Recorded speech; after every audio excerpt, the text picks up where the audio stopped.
A few years back, we spent some time tracking the battle over the media space in Georgia, the former Russian Republic in the Caucasus. That story has since moved on. In parliamentary elections 5 months ago, President Mikhail Saakashvili's United National Movement was defeated by the new Georgian Dream coalition led by billionaire Bidzina Ivanishvili. Georgia experienced its first democratic transition of power, a bitter political struggle that was played out on the country's television screens. During the election, the news programs that Georgians chose to watch could well have affected the votes they cast. TV channels were that partisan. Since the vote, some channels have changed hands. The ownership landscape is being redrawn. However, the partisanship behind the journalism remains. The Listening Post's Flo Phillips now on the political players, their media playthings, and the channels that are still far too close to those who hold power in Georgia. The television tower. It dominates the skyline of Georgia's capital city and commands its airwaves. The politicians jostling for control know its power. Every politician, every statement tries to have an influence on media. Very often it's used as a political tool. Politicians subsidize them in order to use them as tools to further their political careers and ambitions. It doesn't matter if you were a ruling party or an oppositional leader, you would have ambitions to control media anyway here in Georgia. It's always been the case. In the run-up to last October's election, the battle lines were drawn and various media outlets took sides. In one corner, President Mikhail Saakashvili, leader of the United National Movement, former hero of the 2003 Rose Revolution, backed by Georgia's public broadcaster and two major private channels, Imedi and Rustavi 2. In the other corner, Bidzina Ivanishvili, the billionaire founder of the Georgia Dream coalition, whose family now owns 4 media outlets. The biggest one, TV9, belongs to his wife. Tamar Ruhadze was the head of the channel's newsroom. She resigned at the end of last year. Channel 9 is owned by Ivanishvili's wife. This is perfectly legal according to Georgian law, but naturally it has created a certain discomfort. The Ivanishvili family still owns a total of 4 TV channels. 3 of them provide current affairs content. They're all somewhat small TV channels, but there hasn't been an effort yet from the family of the Prime Minister to distance themselves from these assets. The power of television and one piece of video was revealed last September, just before the general election. 2 pro-Ivanishvili TV stations, TV9 and Maestro, broadcast a clip purporting to show torture and sexual abuse at a Tbilisi prison under President Saakashvili's rule. It had an impact. There's speculation that the release of these videos was strategically timed just a week ahead of the elections to maximize the impact on the elections. The videos, I think, resulted in a lot of people who were undecided to support Ivanishvili and to vote against the government, to vote for political change. I think they were a game changer in these elections. I don't know what would have happened if these videos were never shown, but I can assure you that the footage played a huge role. It was probably the final straw. This was one of the main reasons why the elections ended the way they ended. I think it's still too early to kind of discuss what was really going on. We had rumors that some of the shots may be fake. You have all these questions and you don't have answers to them still. Imedi TV, the private channel that was pro-Saakashvili, said that the prison video may have been staged. But now that that same video has helped bring Ivanishvili to power, it looks as though Imedi is changing sides, not for the first time. Imedi has had a back-and-forth history. When it began broadcasting in 2003, the channel was on Saakashvili's side, but fell out with him in 2007. Saakashvili's security forces raided the channel while it was on air, turned out the lights, turned off the cameras.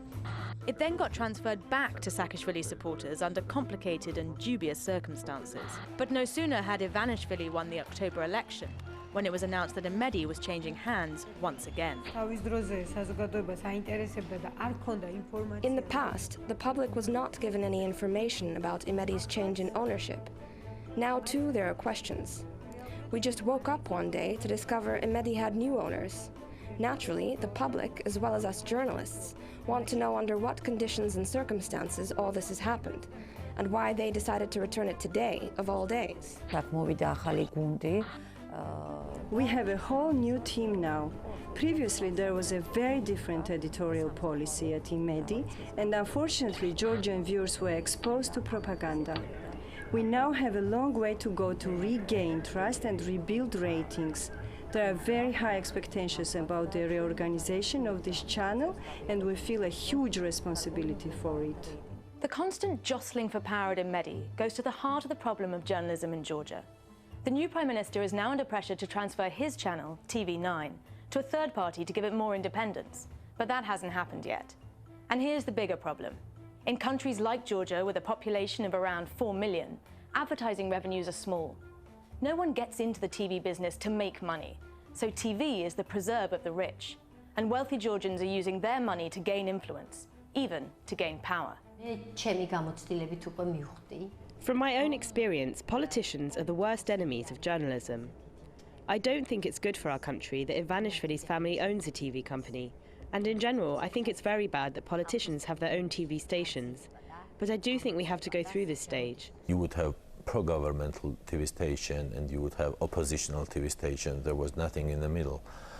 There was not such thing that independent TV channel. When you have these particular TV channels here in Georgia where market is too small and it's Georgian spoken and you only have 4 million of people who are listening to you because the rest of the world doesn't just understand it.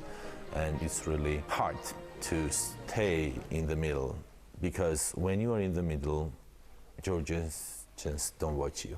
I think many of the best media outlets and some of the best journalism in Georgia, no matter if it's on TV or in print or online, is funded by international donors. There's not much appreciation yet among the public how important investigative and independent reporting is. These issues around independence, financial sustainability, or even journalistic professionalism need to be put in context. In the last 10 years, Georgia has been through a revolution, suffered endemic corruption, and fought a brief war with Russia.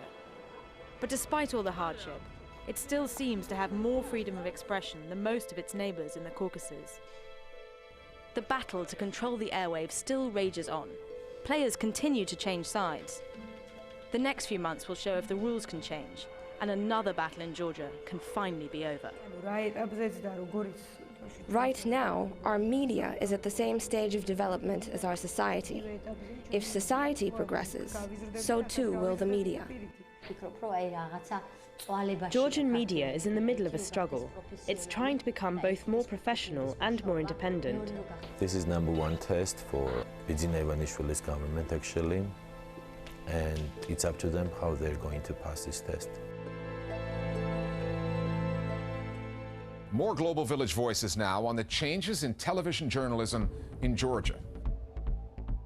The media played an important role in this very surprising election result, but it's possible also that we will now see just a kind of reversal of the roles, where you have Prime Minister Ivanishvili taking over the role that Saakashvili had before, and kind of harnessing the national TV channels for his own use.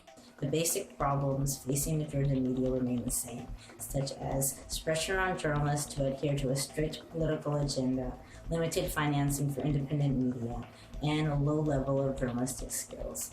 Georgians themselves are great consumers of information, but the vast majority of them depend on national television stations. While there are very talented investigative journalists in Georgia, they have very few places to publish their work.